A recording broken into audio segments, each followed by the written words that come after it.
একজন মানুষের নিজের নৈতিকতা ধরে রাখার লড়াইয়ের গল্প। মেগা এপিসোডে শেষ হলো এটা আমাদেরই গল্প। লন্ডনের উৎসবে বাংলাদেশের 6 সিনেমা শুরু 17 মে। মালিক সিনেমার আইটেম গানে গাইলেন মিলা, নাচলেন মিম। কেট কেন আলোচনায়? সব সৃষ্টিশীল লেখকই জীবনের গল্প বলেন, মানুষকে জাগিয়ে তোলার গল্প বলেন, যা চলচ্চিত্রের বিশাল ক্যানভাসে মানুষকে উজ্জীবিত করে। সেসব গল্পে দর্শক দেখতে পান কত ক্ষুদ্র ঘটনা কিভাবে বদলে দিতে পারে জীবনকে। নায়ক যখন ব্যর্থ জীবনে বোঝা বয়ে বেড়াচ্ছে শহরের রাস্তায় রাস্তায়, তখন এক অচেনা মানুষের জীবনের পরিণতি তাকে বুঝিয়ে দেয় সকল দৃশ্যমান সত্যের ভেতরে আছে অদৃশ্য এক সত্য। যে সত্য দেখা যায় না তাই জীবন, তাই বাঁচিয়ে রাখে মানুষকে। সেই সত্যের নাম আশা, অদৃশ্য সেই জেগে ওঠার নাম আত্মবিশ্বাস। প্রিয় দর্শক, নতুন বছরে জেগে উঠুন নতুন আত্মবিশ্বাসে, জীবনকে করে তুলুন সম্ভাবনাময়। এই প্রত্যাশা নিয়ে স্বাগত জানাচ্ছি শোবিজ ওয়ার্ল্ডে। বিনোদন দুনিয়ার দারুণ সব তথ্য নিয়ে সাথে আছে আমি রুমানা। আলো ছায়া ঘেরা মঞ্চে যেখানে রূপায়িত হয় জীবনের কাব্য, সেই রহস্যময় জগতে মানুষের কৌতূহল থাকাটা স্বাভাবিক। প্রিয় দর্শক, চলুন দেখে নেই শোবিজ ওয়ার্ল্ডের এ সপ্তাহে আলোচিত খবরগুলো।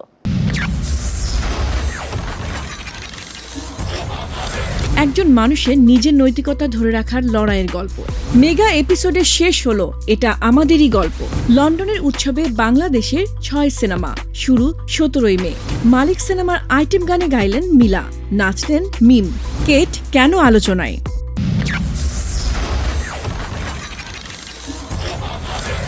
বাংলাদেশের চলচ্চিত্র মাস্টার এবার জায়গা করে নিয়েছে অস্ট্রেলিয়ার মর্যাদাপূর্ণ সিডনি চলচ্চিত্র উৎসবে।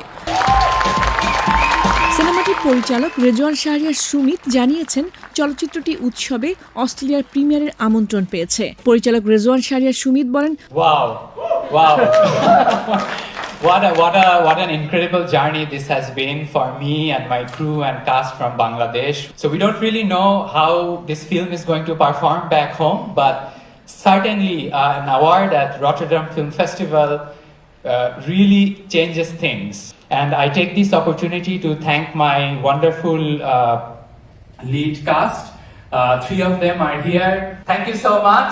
And Bangladesh is in the house. My shout out to the other 2 Bangladeshi films.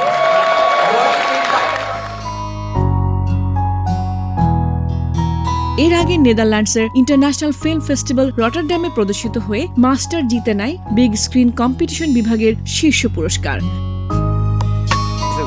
ইনি আমাদের মোহগঞ্জেরই অনেক বড় অফিসার, কিন্তু জি ওনাকে চিনি আমরা।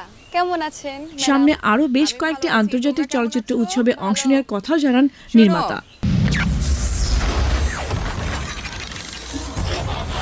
দীর্ঘ প্রায় 7 মাসের সফল যাত্রার পর মেগা এপিসোড প্রচারের মধ্য দিয়ে শেষ হলো জনপ্রিয় ধারাবাহিক নাটক এটা আমাদেরই গল্প। শুক্রবার বিকেল 3টায় ইউটিউব চ্যানেল সিনেমাওয়ালায় প্রকাশ পায় নাটকটির 52তম ও শেষ পর্ব। অন্য পর্বগুলোর তুলনায় এদিনের পর্বটি ছিল ব্যতিক্রমধর্মী, যেখানে প্রতিটি পর্বের দৈর্ঘ্য ছিল প্রায় 25 মিনিট। সেখানে সমাপনী মেগা এপিসোডটি নির্মিত হয়েছে 92 মিনিট দৈর্ঘ্যে। এর আগে নির্মাতা মোহাম্মদ মোস্তফা কামাল রাজ দর্শকদের জন্য বিশেষ এই আয়োজনের ঘোষণা দিয়েছিলেন। ওনাকে ওর বাবার কাছে নাটকটার নাম এটা আমাদেরই গল্প হওয়ার একটা বেসিক কারণ হচ্ছে এটা পাকিস্তানি স্টোরি থেকে আমি ইন্সপায়ার্ড হয়েছি। এই গল্পটা আমি আমাদের গল্প বানাইছি। আমি কনফিডেন্টলি বলছি যে এটা আমাদেরই গল্প, মানে এটা আমাদের গল্প বানানোর জন্যই নামটা দেওয়া, নাইলে কিন্তু এই নাম দিতাম না। এখানে প্রতিটা চরিত্র আমার সৃষ্টি করা, প্রতিটা চরিত্রের সংলাপ আমার সৃষ্টি করা, প্রতিটা চরিত্রের সম্পর্ক আমার সৃষ্টি করা, যেখান থেকে ইন্সপায়ার্ড হওয়া। ওদের সাথে সম্পর্কগুলো মিল নেই, যারা ওইটা দেখছেন তারা মিলাইতে পারবেন। হ্যাঁ, ওইখান থেকে আমার কনসেপ্ট নয়, এটা অস্বীকার করার কিছু না, আমি নিজে লিখে দিছি। যেখানে আমি নিজে লিখে দিছি সেটা নিয়ে যারা সমালোচনা করে তাদের জন্য ধন্যবাদ ছাড়া আর কিছু বলার কিছু নাই। আমি চাই ফ্যামিলি ড্রামা হোক। আগে আমরা নাটক দেখা শুরু করছি, ফ্যামিলি ড্রামা, পরিবার নিয়ে নাটক দেখছি। শুধু ফ্যামিলি ড্রামা ছাড়া তো বিভিন্ন টাইপের জনরা হয়নি। আর আমার এই সিরিজ দেখার পরে যদি কেউ পারিবারিক সিরিজ বানা বা জনপ্রিয়তা বা আমার চেয়ে বেশি কেউ হ্যাপি হবে না। মেগা এপিসোড প্রসঙ্গে নির্মাতা রাজ গণমাধ্যমকে বলেন, এটি ছিল আমার স্বপ্নের একটি কাজ। চরিত্রগুলোকে তার নিজেদের পরিবারের অংশ হিসেবে গ্রহণ করেছেন। একজন নির্মাতার জন্য এর চেয়ে বড় প্রাপ্তি আর কি হতে পারে?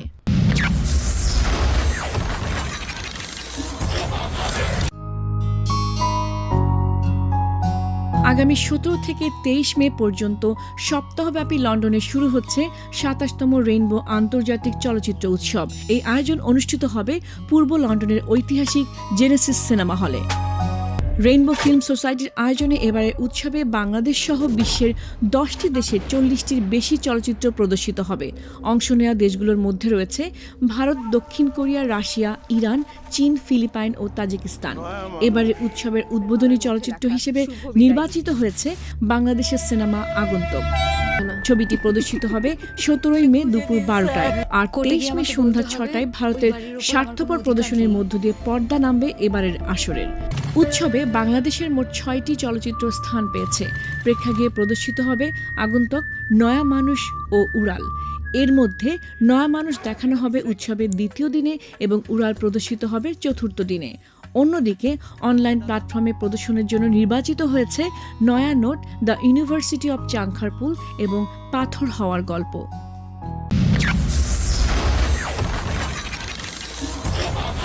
শুটিং শুরুর পর থেকে গুঞ্জন ছিল মালিক সিনেমার আইটেম গানে দেখা যাবে ভিনদেশি কোনো তারকাকে।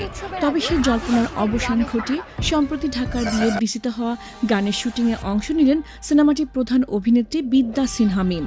তার সঙ্গে পারফর্ম করেন প্রধান চরিত্রের অভিনেতা আরিফিন শুভ। শাপলুডু সিনেমার পর দীর্ঘ 4 বছর বিরতি শেষে মালিকে আবারও জুটি বাঁধলেন আরিফিন শুভ ও মিম। গত বছরের শেষ দিকে সিনেমার শুটিং শুরু হলেও এখনও আনুষ্ঠানিকভাবে সিনেমাটি নিয়ে বিস্তারিত কিছু জানায়নি পরিচালক কিংবা প্রযোজনা প্রতিষ্ঠান। দীর্ঘদিন পর বড় পর্দায় ফিরছেন দুই তারকায়। এদিকে জানা গেছে মালিক সিনেমার আইটেম গানটিতে কণ্ঠ দিয়েছেন জনপ্রিয় সঙ্গীত শিল্পী মিলা। তবে গানটির শিরোনাম কিংবা প্রকাশের সময়সূচি নিয়ে এখনও মুখ খুলতে নারাজ পরিচালক সাইফ চন্দন।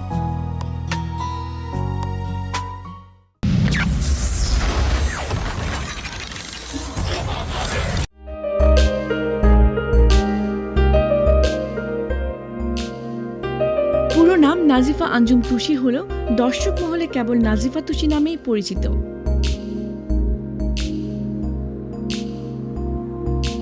দেশের গ্ল্যামার জগতের তরুণ প্রজন্মের আলোচিত মডেল অভিনেত্রীদের অন্যতম তিনি। অভিনয়, মডেলিং ও উপস্থাপনা 3 ক্ষেত্রে নিজের স্বতন্ত্র বৈশিষ্ট্য বজায় রেখে চলেছেন তিনি।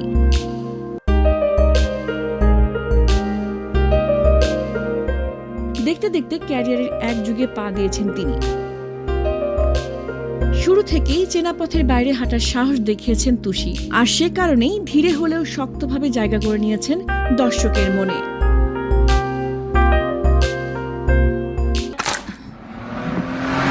সিনেমা ও ওটিটির বিভিন্ন কাজ নিয়ে বর্তমানে ব্যস্ত সময় পার করছেন অভিনেত্রী।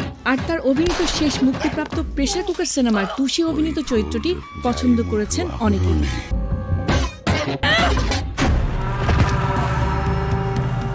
আসছে ঈদুল আজহায় মুক্তির অপেক্ষায় রোহিত সিনেমাটি।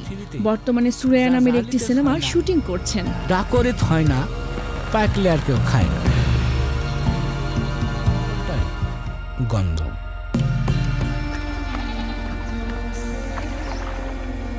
তার নাম কি? না হ্যাঁ, সাদুরবা। এর মধ্যে জানা গেল অ্যানি নামের একটি সিরিজে অভিনয় করেছেন তিনি।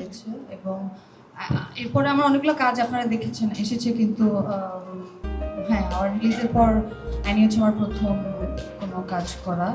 আমি এতটুকু বলবো যে এখানে আমি যে ক্যারেক্টারটা প্লে করেছি সেটা হচ্ছে একটা নার্স। এটি পরিচালনা করেছেন আব্দুল্লাহ মোহাম্মদ সাদ। 5 বছর বিরতির পর নতুন কাজ নিয়ে ফিরলেন এই নির্মাতা। বিশ্বের অন্যতম প্রভাবশালী সিরিজ কেন্দ্রিক উৎসব সিরিয়ান ক্যাম্প ফেস্টিভ্যালের উইমেন ইন সিরিজ বিভাগে বিশ্ব প্রিমিয়ারের জন্য নির্বাচিত হয়েছেন অ্যানি। সিরিজের নাম ভূমিকায় অভিনয় করেছেন নাজিফা তুষি।